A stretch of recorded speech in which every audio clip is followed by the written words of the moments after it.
utang, tapi kalau dalam emiten itu sebenarnya seperti apa sih? Sama nggak sih dengan konsep utang kita sehari-hari, ada utang produktif, konsumtif, atau utang lain-lain begitu?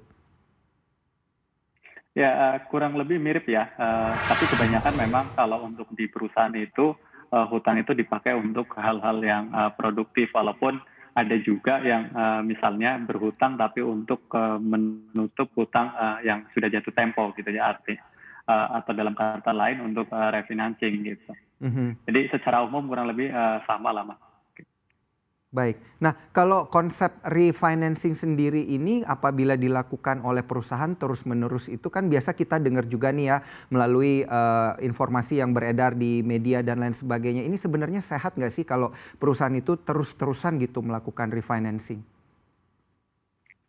Ya, kalau, terus-terusan ya, tentunya itu Mhm, salah satu indikator bahwa perusahaan itu, mengalami kesulitan untuk membayar, hutangnya dari hasil operasional perusahaan gitu. mhm, Walaupun, kadang-kadang, refinancing, juga bukan, selalu buruk ya, misalnya, refinancing itu dilakukan untuk, memperoleh mhm, pinjaman dengan bunga yang lebih rendah gitu. Jadi misalnya, mhm, pinjaman sebelumnya itu bunganya lebih tinggi, tapi kemudian, ada penawaran pinjaman dengan bunga yang lebih rendah, misalnya suku bunga turun, tentunya refinansi ini, apa namanya, konotasinya jadi positif gitu. Tapi kalau misalnya berulang-ulang tanpa alasan itu, saya pikir itu merupakan sinyal bahwa, ada masalah, di perusahaan tersebut gitu.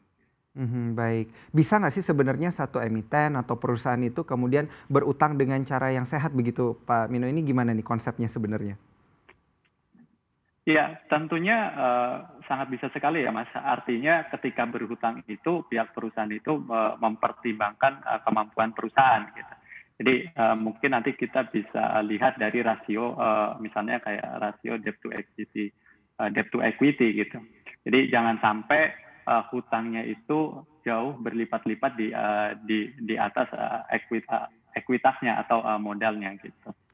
Mhm, baik. Nah, tapi kalau kita lihat ini ada beberapa sektor dan juga ada beberapa emiten yang ternyata, kita lihat debt to equity ratio-nya atau rasio utang berbanding dengan ekuitasnya ternyata berkali-kali lipat begitu ya. Seperti misalnya yang Ya. berada pada emiten emiten konsumer, emiten perbankan dan juga emiten konstruksi. Nah, ini seperti apa nih tanggapannya, Pak?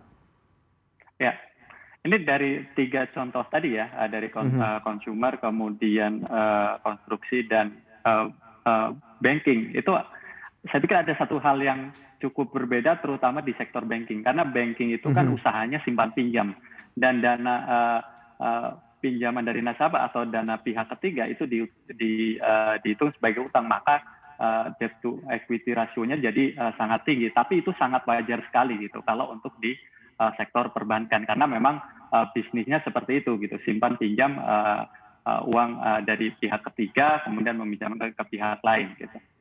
Jadi itu mhm, bukan sesuatu yang, negatif atau sesuatu yang, menakutkan gitu. Kemudian kalau mhm, misalnya di sektor konstruksi tentunya kalau misalnya, debt to equity rasionya misalnya lebih dari 3 kali itu, eee, tentunya itu merupakan sinyal yang kurang bagus ya. Karena apa? mhm, Karena ketika debt to equity rasionya itu lebih, tinggi, misalnya lebih dari 3 kali mhm, itu kan artinya akan menjadi beban untuk, perseroan. Karena apa? Karena karena pinjaman itu kan membawa bunga ya, beban bunga gitu. mhm, Jadi kalau semakin tinggi pinjamannya, artinya bunga yang harus dibayar juga semakin tinggi dan sifat bunga itu kan mengurangi pendapatan. Jadi kalau utangnya gede, beban bunga yang dibayar harus, cukup besar, artinya laba bersih perseroan itu akan, mengecil, karena pengurangan tersebut gitu.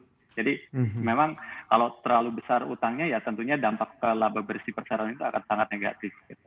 Jangan lupa untuk install aplikasi CNBC Indonesia di App Store dan juga di Play Store untuk terus mengikuti informasi dan berita terkini terkait ekonomi dan juga bisnis.